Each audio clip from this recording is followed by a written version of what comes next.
up in Philly was, when I was a teenager, fun. I was sitting around talking with some of my friends just yesterday, as a matter of fact. And we were talking about all the experiences we had as teenagers in Philadelphia. One of the guys that I was talking to was from another state, another city, and the other guys were from Philadelphia. Obviously, well, not obviously, but I was the oldest guy in the group, and we ranged from my age, 65, down to 26, I believe. So there were a few generations sitting around in that conversation, and we talked about almost some of the same things. We all now live down here in Georgia, and we all grew up in Philadelphia. And so, we were talking about what it was like going to Belmont Plateau on Sundays, and how the plateau was like a staple in the community. Everybody, on Sunday made plans to go down to what we call the Platte. And the Platte was the bomb in Philly. There was music down there, it was a lot of people, it was the brothers playing the bongos and the congas, and it was just a lot of fun, a lot of music. No DJs, everybody kind of played music out of the trunk of their cars. And everybody respected everybody's music. Some people brought their boom boxes, some people brought whatever to hear whatever they wanted to hear, and everybody kind of respected everybody's thing. And the most impressive part about it was that there was no drama. You can kind of fall in on anybody's set and either drink, or if you wanted to smoke some weed, you smoke some weed. And everybody was dancing and having a good time, and there was a lot of girls out there. And if you had a nice ride, you kind of showed off your ride. That whole song that Will Smith, came up with, Summertime. Summertime was about the plateau. For those of you who are not in Philly, or not from Philly, that's what really that song was all about. And it was a fun time. And, there was no threats of anybody being shot or any fights or anything like that. And so we, as much as it had some, some turbulence in that era, we really didn't have to go through that. It was a lot of fun. The other thing we did was every September around the fall, we would go down to the Parkway. WDAS Radio, black radio station in Philadelphia, would sponsor an event on the Parkway, and everybody would go down to the Parkway, and there was vendors down there, and music and performances and food.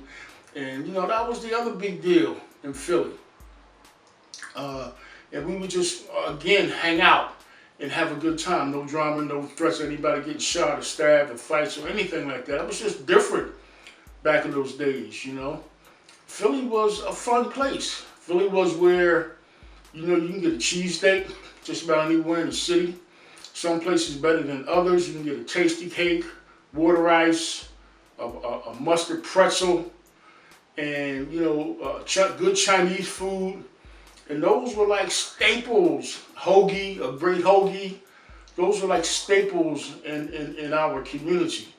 If your parents didn't feel like cooking, or if you didn't have parents who cooked, or you kind of had to fend for yourself, you can get a couple dollars and go somewhere and get a hoagie.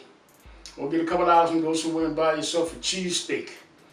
And, that was like a no-brainer in Philadelphia. Those were staples. Tasty Cakes was a company, a baking company that was located in the Hunting Park section of Philadelphia, and they baked all the butterscotch crimpets and the apple pies and the lemon pies and the chocolate juniors.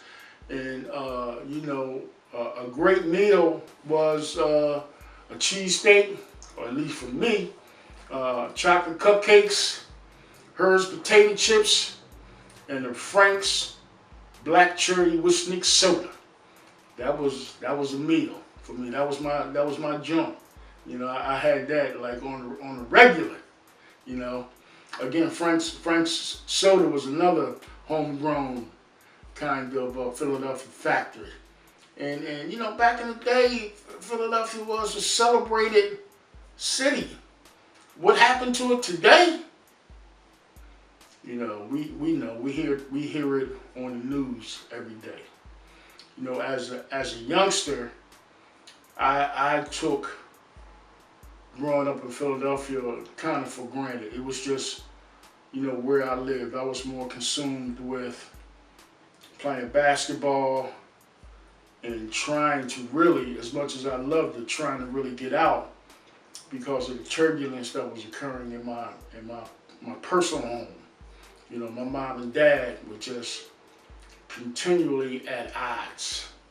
And as much as I loved being in the atmosphere of the harmony, if that's a word, of Philadelphia, there were times when I just hated going home, especially after 6 o'clock at night, because that's when my dad came home from work and we all sat down at the table and had dinner. And as comforting and as great as that sound, it was also the time when a lot of the shit jumped off in my house. You know, my mom and dad would argue almost on a nightly basis.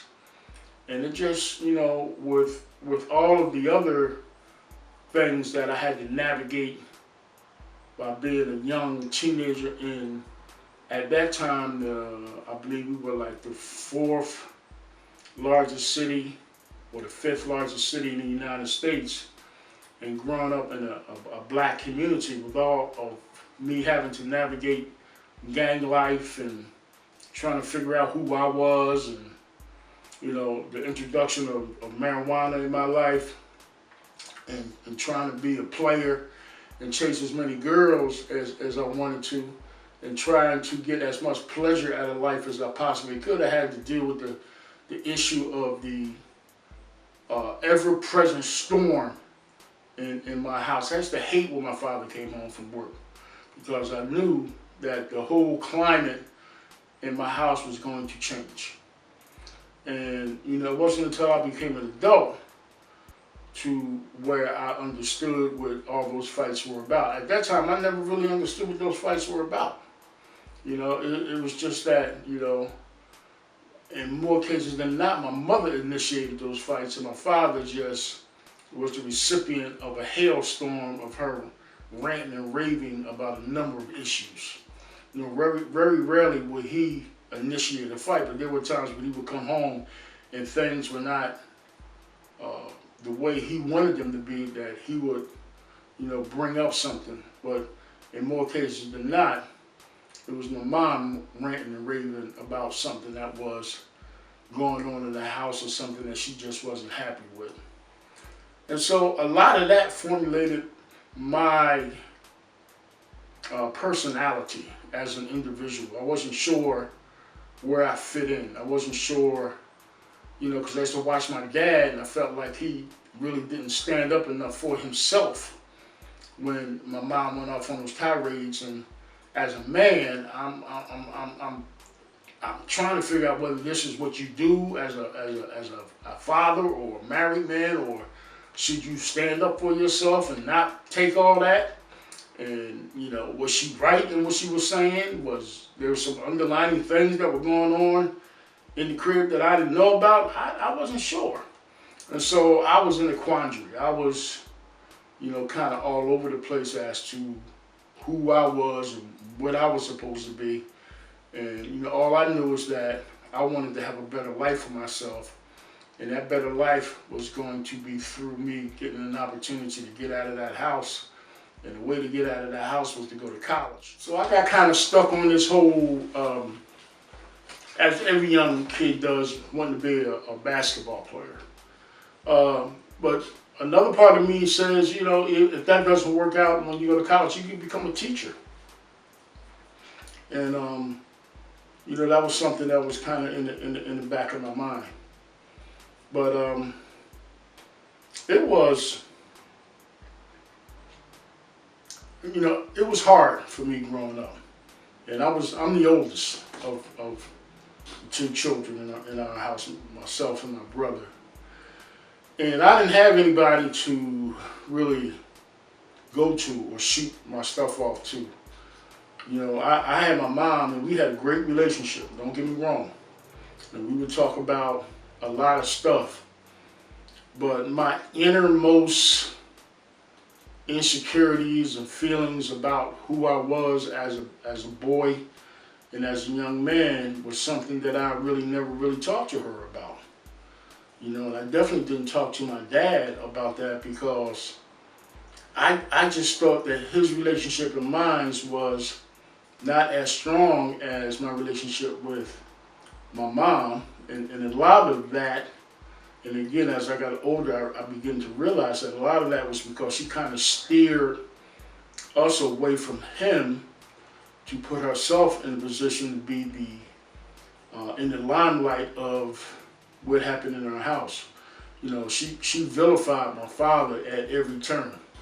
You know, and you know we always thought of him as being the bad guy, and because he was in our eyes the bad guy, we didn't, especially for me, I didn't really go to him with a lot of how I was feeling, and he kind of contributed to that a little bit. There was a lot of stuff that he didn't want to get involved in or be involved in, especially the things that I like to do.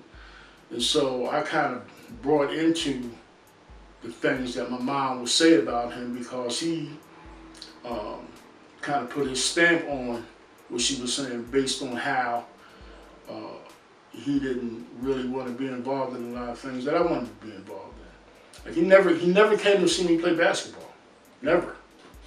You know, and later in life, he would tell his friends, yeah, I used to go to all my son's basketball games, and it was a lie. It was not the truth. He never came to see me play, you know, and that was hurtful for me. I used to look up in the stands and see guys, dads, you know, coming to the games and coaching them on and doing all those things that dads do when they come to see their boys play, and I look up. My dad wasn't there. You know, my mom was there, and that was cool. Somebody was there, but I wanted my dad. I wanted my dad to be there. And he was just never there. He just never, basketball wasn't his thing. He was a baseball dude, you know. And I would suspect even if I did play baseball, he probably would have never been there either, because all my dad wanted to do was work. You know, I think that was his escape from the crib, because he didn't want to continue to get the entourage, the bludgeoning of, you know, how my mom was. You know, everybody loved my mom. She was a saint in a lot of people's eyes, but the back story on her was she had a lot of shit with her, you know, especially when it came to how she treated my dad, you know. She put us over him every time, you know. It was never a situation where he's my husband, I'm his wife, I'm going to be supportive of him no matter what he does, and I'm down with him. She was never down with him. She was down with us, but she was like really never down with him. And that really fucked with me. I didn't like that, you know. And so, you know, again, it started to create the boy that I was, or the young man that I was turning into, when I started to really understand my feelings, you know, my growth, my progress. You know, because as a little boy, when you're growing up, you don't really think about that kind of stuff. But as you start to mature, you know, you start to get some hair around your dick, you start to get, your voice starts to get a little deeper. You know, you're going into your adolescence. And so your whole persona kind of starts to change, and you start to look at things from a different perspective, and you start to have a better understanding of how things are supposed to go. And, you know, growing up in Philly, there was a lot of stuff that was going on the surface. There was a lot of stuff going on in the surrounding situations, and there was a lot of inner stuff that was going on. And, you know, it was a lot of why I started experimenting with smoking weed. You know, that was I wanted an escape, as cliche-ish as that sound. For me, it was a way to escape and create this different persona and different Bobby Bell than I was, because I was a good boy. I always did things the way it was supposed to be done. I always did the right thing. I always did things the way my mom told me to do them. And, you know, I was that guy, you know. But at the same token, there was this underlying burning kind of thing going on inside me where nobody really knew anything about that, because I, you know, presented my representative, as Chris Rock would say in one of his jokes. I never presented as the real person in terms of who I was. I was crying. I was crying on the inside. I was deeply hurt about a lot of things on the inside that was going on in my surroundings. But I never really, you know, expressed them, because, again, as I stated earlier, I didn't have anybody to talk to. I was the oldest. And so, you know, I had friends, but we were just kind of caught up in our own respective friend, playing ball, chasing girls, having a good time thing. You know, we really never sat down and expressed our deepest, most inner feelings about certain things, you know. So it was, you know, my whole thing about starting to use weed was an escape mechanism to turn me inside out and get away for a minute, and at the same time create this different Bobby Bell persona of being the good boy. I wanted to be somewhat of a bad boy and come out of myself. I was real shy. I really wouldn't speak up for myself. I wasn't very voiceless. There were times when I was younger, my mom would send me to the store because she got the wrong thing and say, go back to the store and get something and get what I originally wanted to go to the store for and turn this back in. I was terrified to do that because I didn't like to talk to people. I didn't know what to say. I wasn't sure of myself. I wasn't as confident as I am today. The man I am today is totally different from the boy I was, you know, many years ago.